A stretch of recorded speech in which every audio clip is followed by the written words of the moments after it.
네, JD 벤스 부통령이 왜 20시간 만에 이란과의 협상을 끝내고 미국으로 돌아왔어야 했는지 그 이유가 나왔습니다. 저는 어제 어떻게 생각했냐면은 갈리바프하고 아라그치가 원래는 얘네들이 핵을 포기할 것 같은 뉘앙스를 비쳤는데 얘네들이 막상 협상장에 딱 들어서니까 태도를 돌변해서 얘네들이 핵을 포기하지 않겠다고 하는 바람에 협상이 결렬된 줄 알았어요. 근데 알고 보니까 그게 아니라 갈리바프하고 아라그치는 결정권이 없었던 겁니다. 그래서 벤스 부통령이 말하기에 얘네들이 상부에 다 지시를 받고 협상을 하다 보니까 결정권이 없다 보니까 얘네들이 결정을 지을 수가 없는 거예요. 원래는 그 회의가 그 협상이 더 진행이 될 수가 있는 분위기가 있었다 그러더라고요.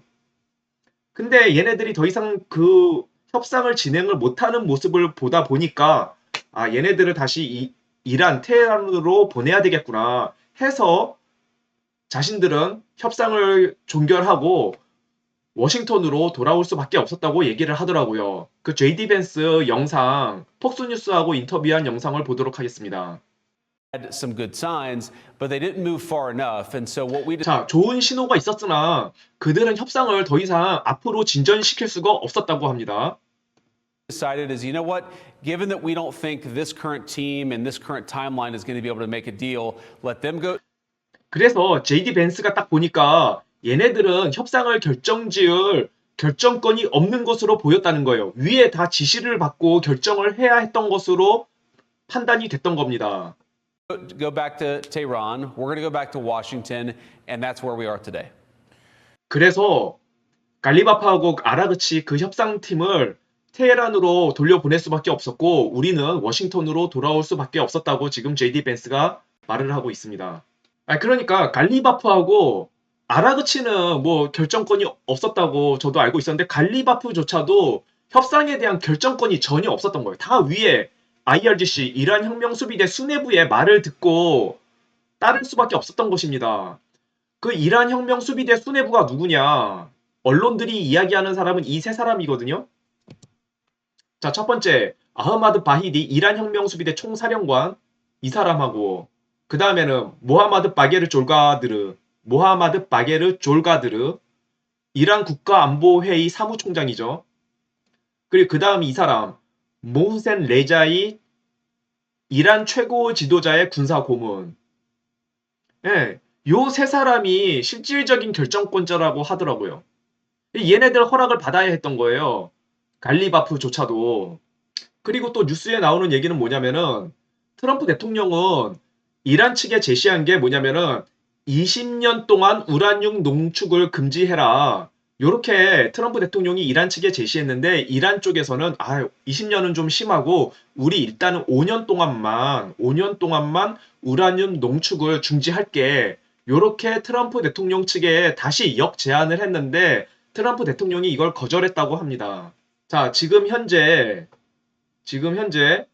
에이브람 링컨 항모 전단하고요. 에이브람 링컨 항모 전단하고 트리폴리 강습 상륙 전단이 5만 해협 남쪽에서 작전을 진행하고 있고요.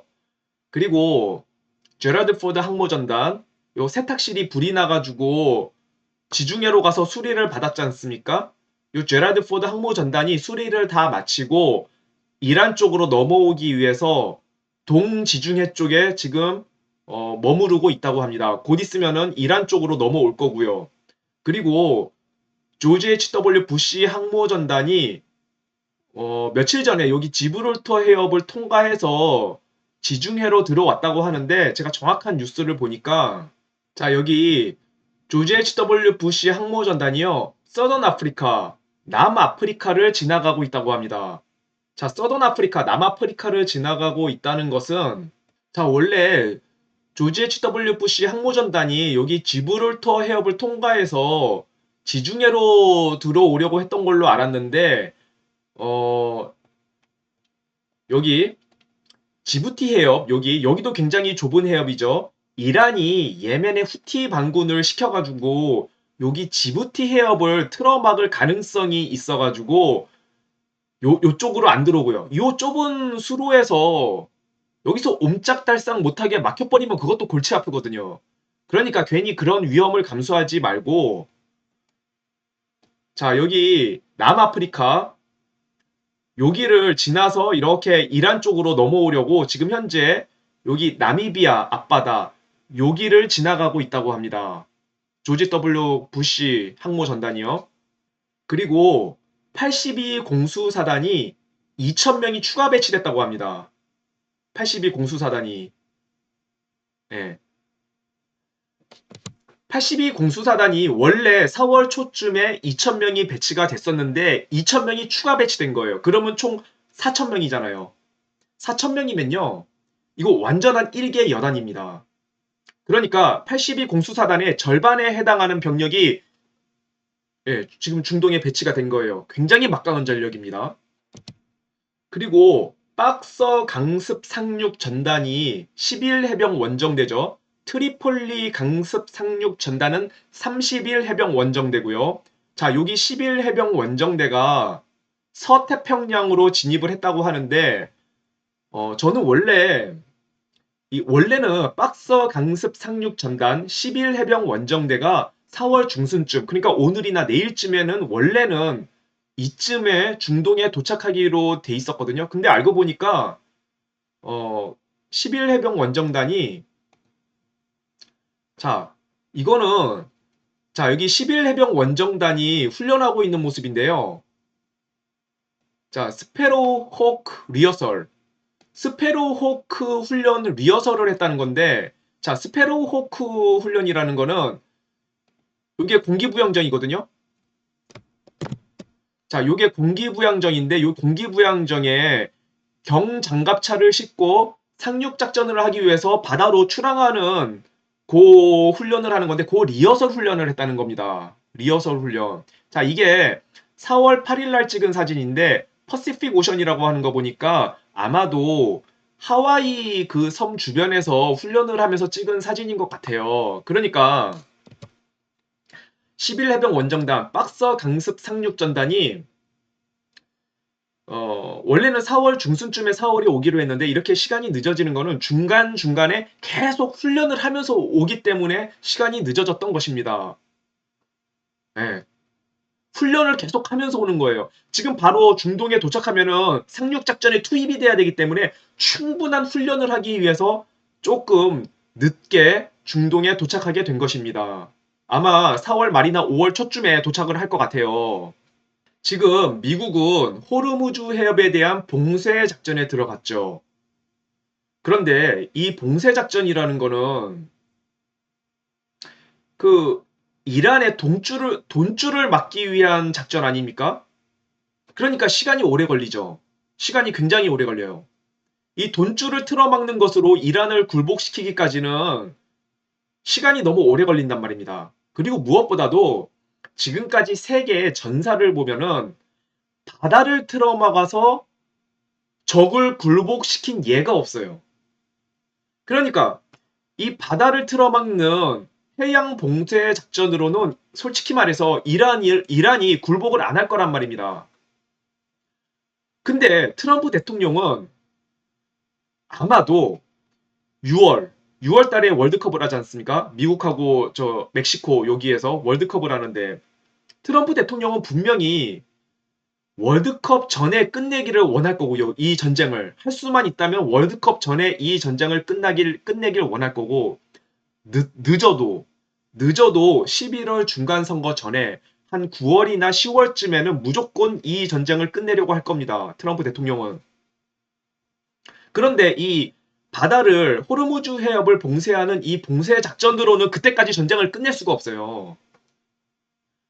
그러면은 이 봉쇄 작전이 과연 트럼프 대통령이 하고자 하는 이 전쟁을 끝내기 위한 최종적인 작전이냐 아니라는 것입니다. 최종적인 작전에 들어가기 위한 중간 과도기 작전이란 말입니다. 지금 호르무즈 해협 봉쇄 작전은 이거는 절대로 최종적인 작전이 될 수가 없어요. 트럼프 대통령이나 중부 사령관이나 댄케인 합참 의장이나 다 알고 있어요. 이 작전으로는 이란이 굴복하지 않을 것이라는 것을. 그래서 제가 계속 해오는 말씀이지만 미군은 반드시 호르무즈 해협에 대한 상륙 작전을 할 겁니다. 제가 앞서 말씀드린 대로 지금 엄청난 미군 전력이 중동으로 모이고 있지 않습니까? 그래서 저는 그 상륙 작전이 시작될 시기를 한 5월 초쯤, 4월 말이나 5월 초쯤으로 예상을 하고 있고요. 네, 그렇습니다. 그리고 어제 제가 트럼프 대통령이 요 자신을 예수님으로 묘사한 요 포스트 그림으로 올린 거에 대해서 어제 제가 좀 비판을 했지 않습니까? 트럼프 대통령이 이러면 안 된다. 이거 좀 내려달라. 제가 어제 그렇게 말씀을 드렸는데 트럼프 대통령이 이 그림을 내렸더라고요. 그리고 해명을 했어요. 폭스뉴스하고 인터뷰에서. 아니 인터뷰는 아니고 그 백악관에서 잠시 이렇게 무슨 행사를 했는데 그때 이야기를 했습니다. 해명을 했어요. 자신은 이거를 예수님으로 묘사한다고 생각을 안 했고 자신을 의사로 생각을 했다. 그리고 그게 뭐 적십자 거기 보면 예수님 이렇게 뭐 빨간 망토 두르 그걸 적십자라고 생각했다 그러더라고요.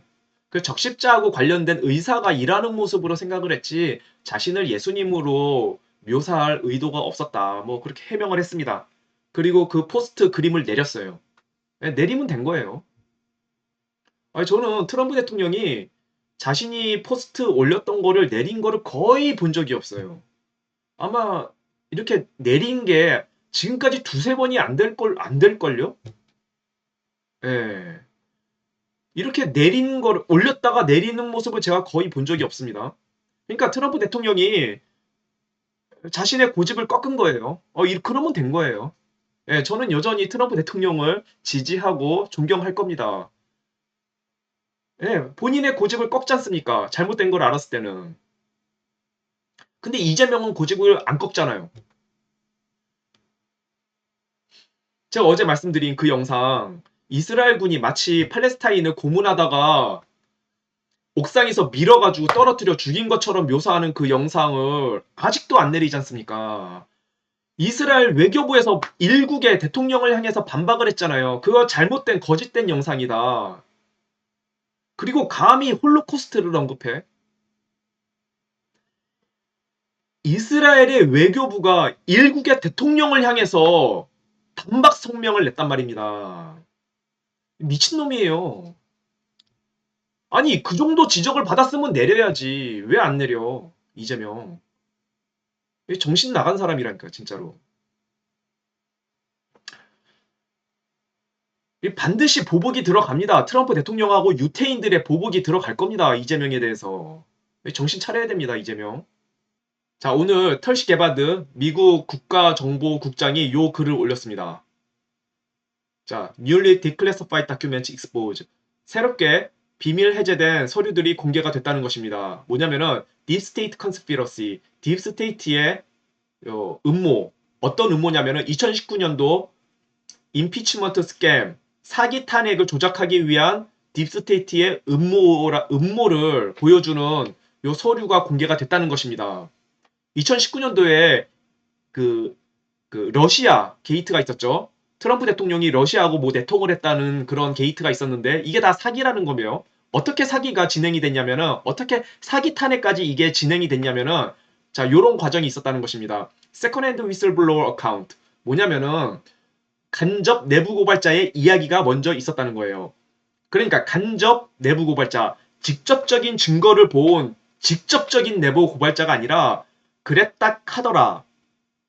그랬다 카더라 하는 이야기를 들은 간접 내부 고발자의 이야기, 소설 같은 이야기죠. 그런 이야기가 먼저 조작이 됐고요. 그 다음에 이 소설 같은 이야기를 듣고 ICIG는 Intelligence Community Inspector General. 그래서 정보기관 감찰관이라 그래요.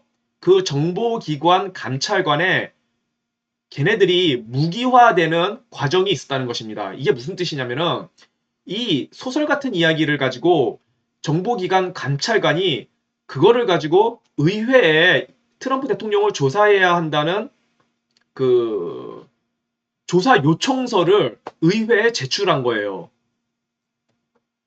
자, 그리고 그래서 요 낸시 펠로시 같은 민주당 의원들이 쉐임 임피치먼트 사기 탄핵을 진행을 했다는 것입니다.